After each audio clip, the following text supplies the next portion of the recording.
you continue to fight.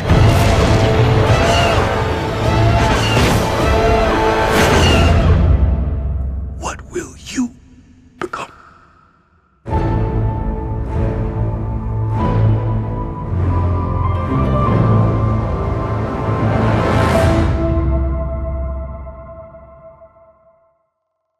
Hello everyone, my name's James Hayes, and today I'm with my friend Connor Simpson, and we're going to be talking about the things we liked about Rogue One.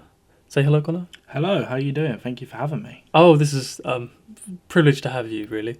So today we're going to be talking about the things we liked about Rogue One. I've done a non-spoiler review, but this is a spoiler review. We can also tell you about the video that we made on your channel, Flamingo Island. And so we talked about the things we didn't like about Rogue One in that. So what do you want to start off with, Connor? Well, I think we should probably start off with some of the characters. The characters are we had some great characters in the film. K2SO, it was a standout for me. Yeah, the new robot K2SO is probably one of the most likable characters in this film.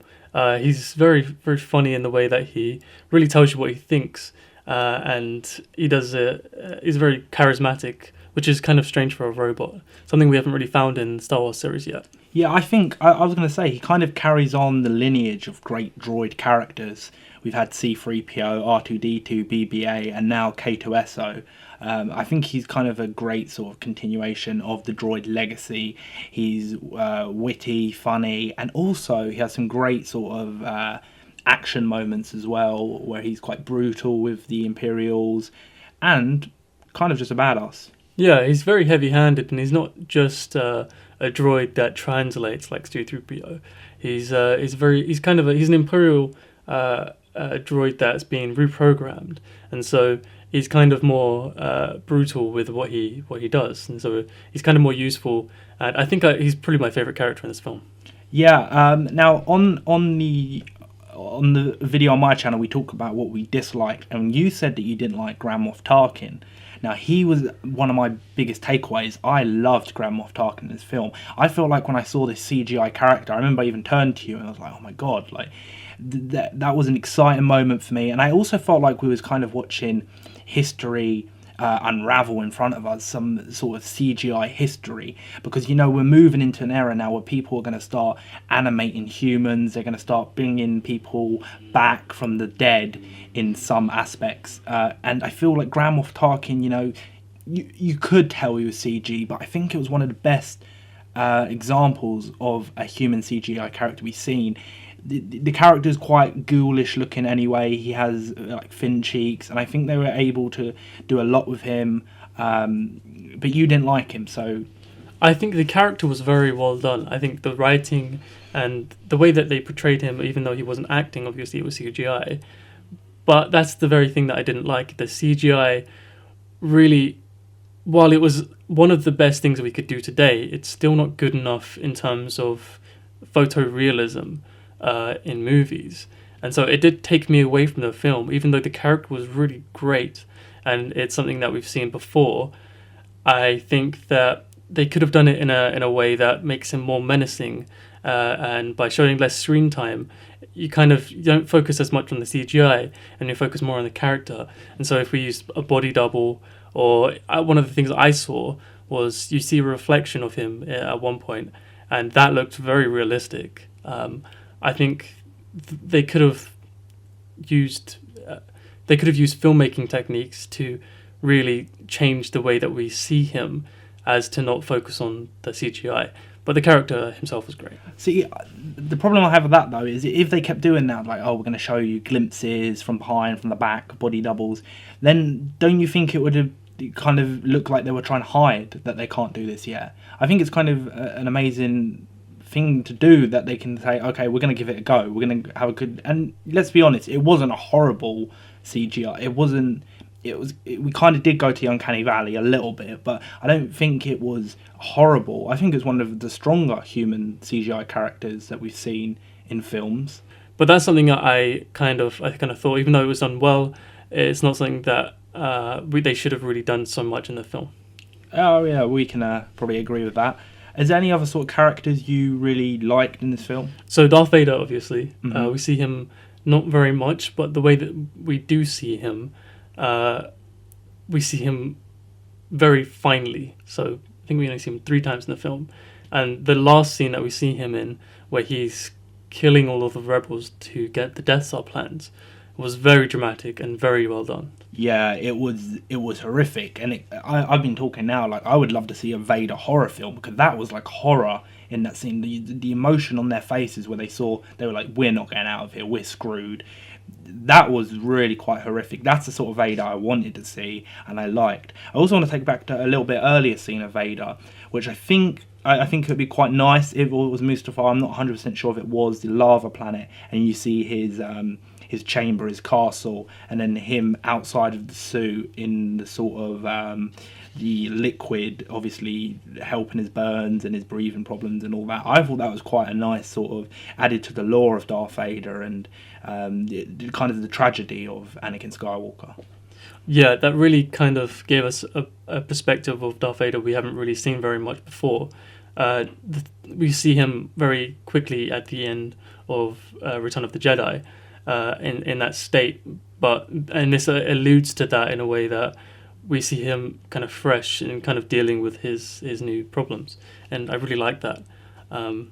So you also said as well, I remember you saying about there's a certain scene where you see his shadow, when the door slides up and you just see the shadow, the silhouette of Darth Vader standing there. That was some great cinematography there. I like, obviously, I don't know if that was constructed through CG or you'd probably know more about that, but I thought that was quite nice. Yeah, I think that whole entire scene was almost constructed through CG, apart from the walkway that they were walking on.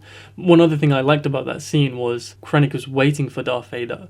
It really kind of builds anticipation from when we see him first, and so it tells us that he is more important than Krennic. Yeah, I mean, Krennic really, he was like, I'm still in charge, and then Darth Vader let him know with that Force choke, no, I have the power here, you're not in charge. Yeah. I thought that was kind of a great little relationship, when obviously the Force, there's less Jedis now, there's less Siths than ever before, probably in the galaxy, and people question the Force, and if it still has the power, and Darth Vader lets him know, I'm still in charge. Yeah, and so I think one of the things we should talk about is the third act, which is undoubtedly probably one of the best things about this film. It gets to a point where everything is kind of in full force and it happens very quickly, and we the anticipation doesn't really build up, but we know what's going to happen, and the fact that it all happens at once is really exciting. Yeah, it's done so well. You kind of have 3 things going on. You have the whole sort of land battle on Scarif, the incredible CGI space battle in the sky, of course, and the undercover mission with K2SO, Captain Kassan, and Jaina. So I thought the way they edited between that was all really seamless, and we didn't feel lost or disorientated. I thought that was quite remarkable. Yeah, you kind of think there's so many cogs in the machine, and if one of them just screws up, then the entire thing is just kind of ruined, and that really builds up the attention for the film. That's one of the things about this film that I really like, the editing, especially in the third act. In the beginning, it was kind of clunky when they were telling the stories of each individual character, but in the end, I really did care for each character by the end of it. And you said that you really felt heartbroken when K2SO died. Yeah, I talk about that in some of the dislike portion, but I think that's credit how much I did like the characters. I wanted to spend more time with them, and when K2SO died, I was like, okay, I don't have any hope that anybody's going to survive now. And that was kind of quite tragic, and I liked the way he went out. Just wish we spent a little bit more time with him.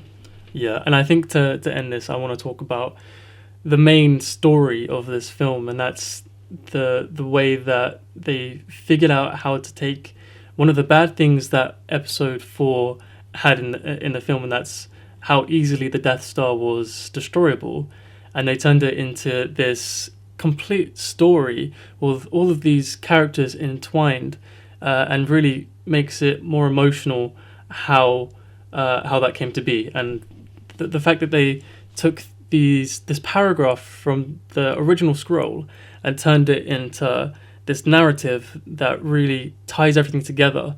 I think they did a fantastic job. Yeah, I mean they really kind of found a flaw in the Star Wars universe and fixed it. And I also think they did that twice, and people are not talking about the second one as much. But the whole idea that Donnie Yen's character, this Metachlorian thing that we know from the prequels, where he kind of takes it as a religious thing, he's praying, and it's not necessarily about Metachlorians, but being in one with the Force and a sort of spiritual awakening with the Force. I think that's good that they're trying to get away from this Qui-Gon Jinn theory of Metachlorians, and I think that's more what we want from the Force.